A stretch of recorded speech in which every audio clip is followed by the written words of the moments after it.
So this next example is more of the same thing, except now it's getting more and more applied. So it's getting a little bit wordier, a little bit trickier to try to figure out what exactly the diagram looks like. But if you take your time with it, you should be able to do it still. Excuse me. So based on the sample results in data set 2 of Appendix B, assume that human body temperatures are normally distributed. So ding, we have a bell-shaped curve with a mean of 98.2 degrees Fahrenheit and a standard deviation of 0.62 degrees Fahrenheit. Okay, so again, that's our fixed information. So if you want to write that down, just so that way it's permanently ingrained in your brain, it's not a bad thing to do. And so there's those two bits of information. So now the question says, Bellevue Hospital in New York City uses 100.6 degrees Fahrenheit as the lowest temperature considered to be a fever. What percentage of normal and healthy persons would be considered to have a fever? Does this percentage suggest that a cutoff of 100.6 degrees Fahrenheit is appropriate? So, okay, so now we got to think about this. So they're fixating on 100.6. So more than likely, that's going to be our X. So if we draw a picture of it, we have our bell. We have the middle is 98.2.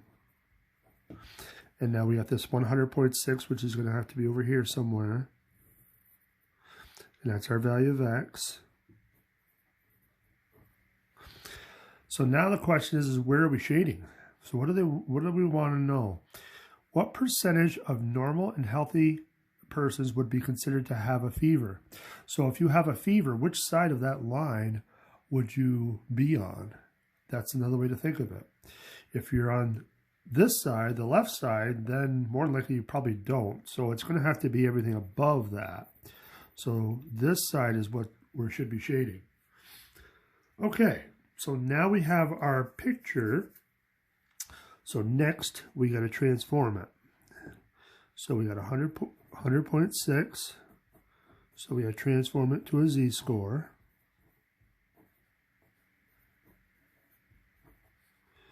So plug in our mean and our standard deviation. And now let's see what our calculator tells us. Minus 98.2 is that divided by 0.62 equals 3.870. Now remember, this is a z-score, so we want to round it to two places. So 3.87 would be it. Okay, so now if we go to our table, we should be able to get our probability. So we're going to want our positive z-scores. So 3.87. Well, looking down at the bottom here, we got 3.5 and up is 0.9999. So we don't even need to look exactly. We know it's 0.9999. Oops.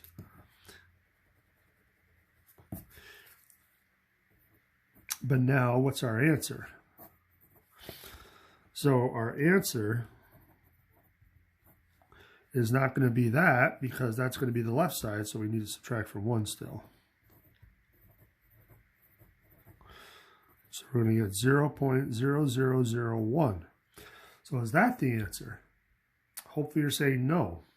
And the reason why is because of this one word here. They want the percentage. So we got one more step, which is just to change this to a percentage. So if we move our decimal point to the right 2 spots, we get our answer. So now the question is, does this percentage suggest that a cutoff of 100.6 is appropriate? So look at the small amount of people that would be considered to have a fever. You know, only 0.01% of the people would have a fever in this case. So more than likely, we'd want to lower that a little bit so that more people would be considered to have a fever. So does this percentage is appropriate? No. because the number of people should be greater. So now, again, I'm not going to get too crazy about the analysis questions like that. If it's really kind of just out of your, out of your mind where you can't think of what the answer is, then again, don't freak out. It's just a small little analysis that they like to put in, which you should try to do, but it's not critical to you succeeding in the course. So, all right, let's try the second one. Physicians want to select a minimum temperature of a fever for requiring further medical tests. What should that temperature be if we want only 5% of healthy people to exceed it? Now, this problem has a lot of ways you could interpret it. But, okay, we want a minimum temperature for a fever. So basically, we should be above average. So it's kind of confusing the way they say minimum temperature. Minimum temperature in my mind would mean it'd fall on the left side of your bell. But because we're still talking about a fever, we want to be on the right side. So we have our bell, we have our mean. So we want some temperature over here. We don't know what it is. But what should that temperature be if we want only 5% of healthy people to exceed it? So exceed. Exceed means greater than. So I'm suspecting that they want this to be 5%. So now we have our picture that represents the situation. But now, where do we go from here? Do we need to use this 5% for anything? The answer is no, because we want the other side. If we're going to use our table, we've got to use the other side. So that's going to mean 0.9500. So if we have a probability of 0.9500, what z-score makes that happen? Well, let's take a look. So 9500 is special. That's our 1.645. So 1.645. So now we can get our x value. So we got to use our formula.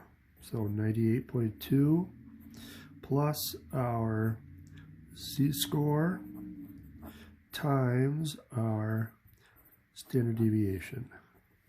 So let's see what we get. So we got 98.2 plus 1.645 times 0.62, close it, equals. So 99.2199. 99.2199. So now what do we round this to? That goes back to your mean and standard deviation. Look at that. Because we're finding a value of x, we want to relate the same number of decimal points. So we should round it to 2. Both of those are to 2. So let's round this to 99.22. And it is a temperature. So it'll be degrees Fahrenheit. All right. So let's stop there, and then we'll jump to the next examples on the next video.